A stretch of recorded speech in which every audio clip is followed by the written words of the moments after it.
Yahoo! Hello mga masters at mga ka-G! Good morning po sa inyong lahat dyan sa Pilipinas at sa buong Asian countries at kung saan man kayong lupalop ng ating bansa at sa ating mundo ay hayaan nyo muna kaming puhatiin po kayo ni G ng good morning, good noon, good afternoon, good evening at good night na po sa mga handa ng matulog. At welcome aboard sa ating G and Daddy Health and Lifestyle Tips. Yun. At ako magpapasalamat muna sa lahat po ng nag-support sa ating Premier Marathon kahapon from 1 o'clock po to 8 in the evening or 9 in the evening. Ayun. At 8 hours talaga po ang ating Premier Marathon dahil po ay syempre nagbibigay po tayo ng tsansa sa ating mga magagaling na mga kasamahan para po ay ma-practice din po ang kanilang hosting skills. Ayun, hindi lang po yan dahil po tayo ay nagpe-premiere. Dahil po ay tinahanas din po natin yung ating mga hosts at ating mga members para po sila ay masalang din po sa mga ganyan-ganyang mga events, di ba? Mga hosting at syempre kantahan, kung anong trip nila. O depende sa kanila kung magpapagame sila, magkukwento ng kanilang mga love life or kwento ng kanilang mga success, kwento ng kanilang mga buhay, ang mga buhay na hindi dapat maritisan, di ba? Joke lang po. So ito po ay chance po. Bibigyan natin ng chance yung ating mga kasamahan para po sila ay ma-practice. At syempre, congratulations po sa lahat ng mga nag-premiere. Na lahat ng mga nag-premiere, congratulations, lahat na nag-support, thank you so much. At bukas, ini-invite ko rin po kayo. Birthday po ng ating one and only bad boy, Robin Padilla ng YT World, ang ating nag-iisang RMG Bernard Vlogs. Ay 8 o'clock in the evening po, Philippine time. Yan po yung kanyang schedule ng kanyang birthday live stream. Kami po ay nag-i-invite sa inyo dahil meron po siyang mga konting pag-games lang po. Hindi naman po lahat ng may premyo, pero syempre meron man mga sponsors at meron pong mga games para po tayo ay mapasaya. Syempre yun ang hangarin natin, 'di ba? So samahan po natin ang ating nag-iisang bro RMG Bernard para po siya ay mag-celebrate ng kanyang 18th birthday. Ayun, 18 pa lang si bro Bird RMG. Kasi batang-bata pa yan at wala pa yan siyang alam sa mundo. Alright, so ayun, maraming salamat ulit sa inyong love and support. So babalik po tayo sa ating lecture. Sa lecture natin na tungkol sa ating minerals. Alright, so kahapon nag-discuss po tayo tungkol sa mga benefits po ng minerals at nag-example po tayo, nagbigay po tayo ng mga kung ano po ang nabibilong sa minerals at saka sa trace minerals. Alright, so ulitin ko lang po, ang mga major minerals po ay calcium, phosphorus, magnesium, sulfur, potassium, sodium, and chloride. At meron naman pong trace minerals na smaller amounts lang pong kailangan sa katawan natin, which are iron, iodine, zinc, fluoride, selenium, copper, chromium, manganese, and molybdenum. Ayan po sila. Alright, so mga uses of minerals na explain rin natin kahapon. And ngayon po, pupunta tayo sa electrolytes. Ito po, electrolytes po tayo ngayon mga masters. Okay? So ano po ang electrolytes? Alright, like sodium, potassium, chloride, yan po sila ay minerals that are called electrolytes. Okay? Sodium, potassium, chloride, and minerals are minerals that are called electrolytes. Sa ating katawan, sila po ay nagtatrabaho para ma-maintain po ang water balance. Okay? Water balance po kasi 75 to 85% of our body is made up of water. Katulad din po yun sa Earth, na almost 75 din po percent ay tubig. Tayo po ay yung mga isla po at mga continents po ay nakatungtong lang po yan at saka tubig lahat, ang almost 75% ay tubig. Katulad din po sa katawan natin. Okay? Sodium and chloride, ayun, sandali po at tayo nag-skip. Alright, so sila po ay nagme-maintain ng water balance and nagpro-provide po sila ng correct pressure between cells and their surrounding fluids. So may mga cells po tayo, syempre hindi lahat hindi ang katawan natin na hindi binubuo po ng solid na isang cell lang. So sa isang portion, sa isang tissue po ay meron po siyang milyon na mga cells. So maliliit po na mga cells yan at sila po ay bumubuo ng tissue and then siya po ay bumubuo ng organs. O, di ba? So, yun po ay that's how beautiful life or God made our body. So, grabe talaga ang structure ng katawan natin. At hindi lang po natin, yung mga halos lahat ng mga living organisms po ay may mga structural, cellular structures po yan sila.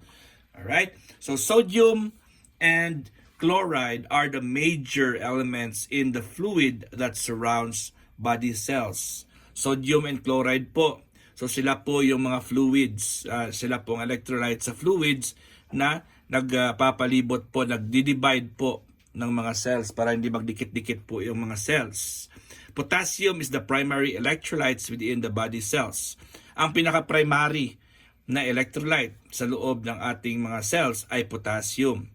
Table salt is the most common food that contains food that both chloride and sodium. So yung asin, yung table salt, yung asin po na ginagamit natin sa pagkain ay made of sodium and chloride. That's why ang kaniyang chemical structure po ay Na, which means sodium, Na, and chloride, which is Cl. NaCl po ang chemical structure po ng sodium chloride or ng asin. Most people consume more than enough sodium. Iba sa atin dito ay nasosobrahan po sa pag-consume ng asin.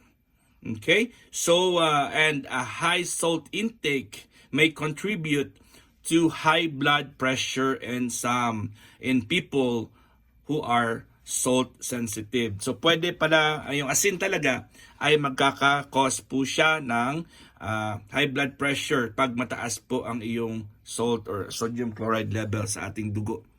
Mineral toxicity. Okay, dito tayo sa mineral toxicity. Minerals can build up in the body. So as time goes by, pag yun ang minerals po ay kung ano yung tinitake mo, nagbi-build up yan, nag-add up lang po yan sa katawan natin. And they can be toxic. Pwede po siyang maging toxic sa katawan natin and can cause harmful effects. To avoid this possibility, para ma-avoid at ma-prevent po natin ito, okay, never take individual mineral supplements unless your doctor prescribes them. As much as possible, avoid niyo po ang mag-take ng individual minerals. Halimbawa, iron lang ang iinumin mo, iron. So, hindi po pwede yan, or chloride ang iinumin mo.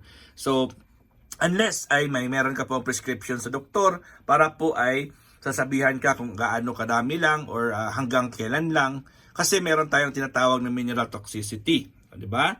So, also make sure to keep supplements that contain minerals in a safe place so children cannot accidentally eat them. So, syempre, natural po yan. Mga bata ay very, very curious po yan sila. Kakainin po nila kung anong pwedeng kainin.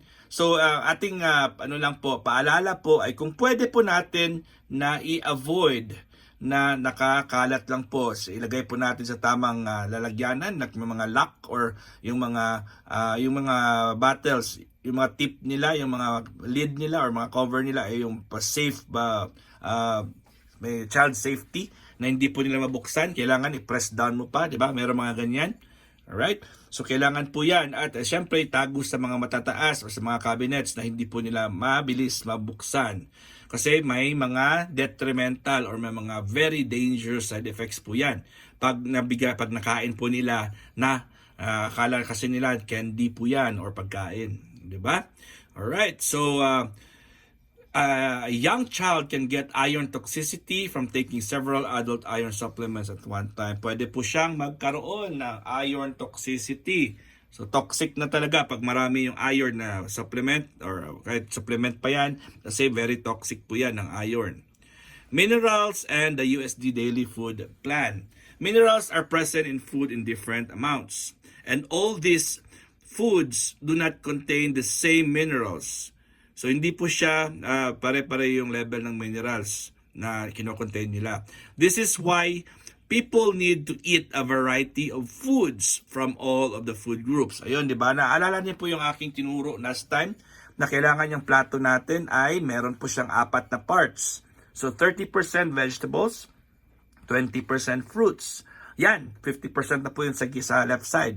So, fruits, 20%, vegetables 30%, and on the other side, 30% dark grains and 20% proteins. Again, 50% yan, 30% grains, dark grains, and 20% proteins. So, kailangan variety po ang iyong laman ng inyong plato. Hindi po pwedeng tinapay ka lang at merong konting palaman or cheese at saka kape. Hindi pwede yan ganyan sa umaga or hindi yan pwedeng ganyan ng kakainin mo araw-araw or most of the time dahil nagmamadali ka, titimpla ka lang ng kape at tinapay. Or sa lunchtime po, remember niyo po, ang lunchtime should be the heaviest meal of the day.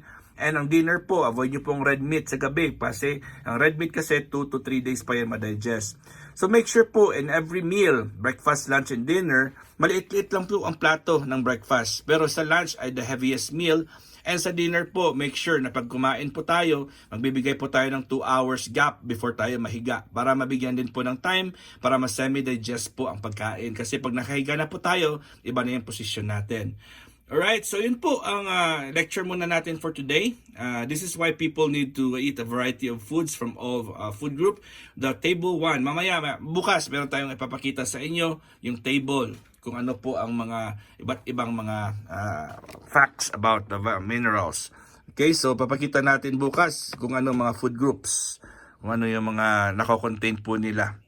Alright, so hanggang dito lang po tayo mga masters. Today is, of course, Wednesday. And celebrate natin ang birthday ni Bro RMG Bernard mamayang gabi, 8 o'clock ng gabi. Ayun, samahan nyo ako at samahan nyo lahat ng ating tropa. Pasayahin po natin si Bro RMG. Isa po yan sa aking number 1 mentor sa Whitey World. Nung umpisa ako, siya talaga yung sumabay po sa akin. Alright, so this is your one and only Master Worm and G. God is great. Yahoo!